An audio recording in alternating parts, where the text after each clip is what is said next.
മമ്മൂക്ക എഴുപിന് തരകൻ മുതലുള്ള ഒരു ബന്ധമാണ്. ബൈജു ചേട്ടന്റെ മമ്മൂക്ക സീരിയസ് ആയിട്ട് സ്ട്രിക്റ്റ് ആയിട്ടുള്ള ആളാണോ, എങ്ങനത്തെ ആളാണ്? എന്റെ അടുത്ത് എല്ലാ തരത്തിലും പുള്ളി സീരിയസ് ആവാറുണ്ട്. ഞാൻ എപ്പോഴും ഇന്റർവ്യൂല് ചീത്ത വിളിക്കാറുണ്ട്. ഞാൻ പറയാം മമ്മൂക്ക ചിലപ്പോ അച്ഛനെ പോലെയാണ്, ചേട്ടനെ പോലെയാണ്, കൂട്ടുകാരനെ പോലെയാണ്, എല്ലാമാണ് മമ്മൂക്ക. അത്ര ജംപേഴ്സനാണ് എല്ലാ കാര്യങ്ങളും. മമ്മൂക്ക സിനിമ എടുത്തപ്പോഴൊക്കെ മമ്മൂക്ക വേണ്ട എന്നുള്ളൊരു സംഭവം പറഞ്ഞിരുന്നു. പ്രൊഡ്യൂസ് ചെയ്യാനായിട്ട് നിൽക്കണ്ട, അല്ലെങ്കിൽ അത് ചെയ്യേണ്ട ഇത് ചെയ്യേണ്ടത് പറയുന്നു. പക്ഷെ മമ്മൂക്ക എപ്പോഴും എനിക്ക് മമ്മൂക്ക അടുത്ത് എപ്പോ വേണമെങ്കിലും ചെല്ലാവുന്ന ഒരു സ്പേസ് ഉണ്ട്. സ്വപ്നം സ്വപ്നങ്ങൾ പറഞ്ഞാൽ യാഥാർത്ഥ്യമാവില്ല എന്നാണ്. അതങ്ങനെ അവിടെ നിൽക്കട്ടെ. സ്വപ്നങ്ങളില്ലാത്ത മനുഷ്യരില്ല. എന്റെ സ്വപ്നങ്ങൾ മുഴുവൻ സിനിമയാണ്, അല്ലാത്ത വേറെ സ്വപ്നം എനിക്കില്ല. സിനിമ തന്നെയാണ്. എന്റെ കൂടെയുള്ളവരെല്ലാം ഇപ്പൊ വലിയ പൊസിഷനിൽ എത്തിയിട്ടുണ്ട്.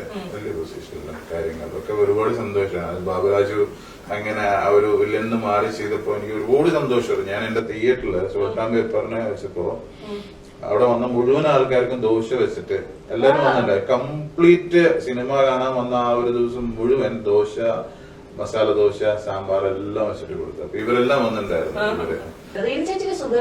ഇതെല്ലാം എങ്ങനെ പഠിച്ചു? റീനി സുഖമായിട്ടിരിക്കുന്നു. അവള് നല്ല സപ്പോർട്ടാണ്, സിനിമയിൽ നല്ല സപ്പോർട്ടാണ്. പിന്നെ ചേട്ടൻ ചെയ്തു വന്ന ജോണറുകളിൽ നിന്നൊക്കെ വ്യത്യസ്തമായിട്ട് നമ്മൾ കണ്ടൊരു കഥാപാത്രമായിരുന്നു കുമ്പളങ്ങി നൈറ്റ്സിലേത്.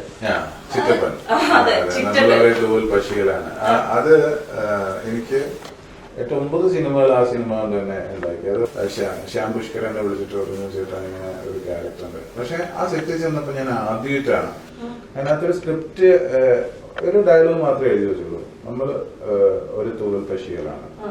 എന്നിട്ട് എന്റെ ക്യാരക്ടറിനെ കുറിച്ചിട്ട് പറഞ്ഞു, ചേട്ടൻ ഇങ്ങനെയാണ് ഭാര്യനെ പുറത്തു വിട്ടിട്ട് ഇങ്ങനെ ഒരു സുഖീനായിട്ട് ഭക്ഷണമൊക്കെ ഉണ്ടാക്കി ജീവിക്കുന്ന ഒരാളാണ്, ചേട്ടൻ എന്ത് വേണേലും പറയാം എന്ന് പറഞ്ഞിട്ട്.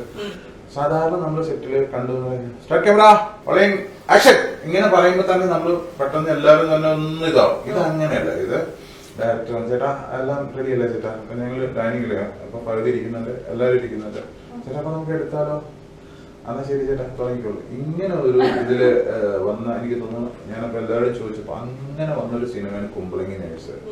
എല്ലാവർക്കും ആർട്ടിസ്റ്റുകൾക്ക് അത്രയും ഫ്രീ ആയിട്ട് മൈൻഡ് അത്രയും ഇതായിട്ട് ഭയങ്കര നാച്ചുറൽ ആയിട്ട് അങ്ങനെ ചെയ്യാൻ പറ്റിയത് കൊണ്ടാണ് ആ സിനിമ അത്രയും വലിയ ഹിറ്റായതും അത്രയും ഇതായതും. അത്തരത്തിലുള്ള തൂവൽ പക്ഷിയാവാൻ ആഗ്രഹമൊന്നുമില്ലല്ലോ അല്ലേ? തൂവൽ പക്ഷികളാണ്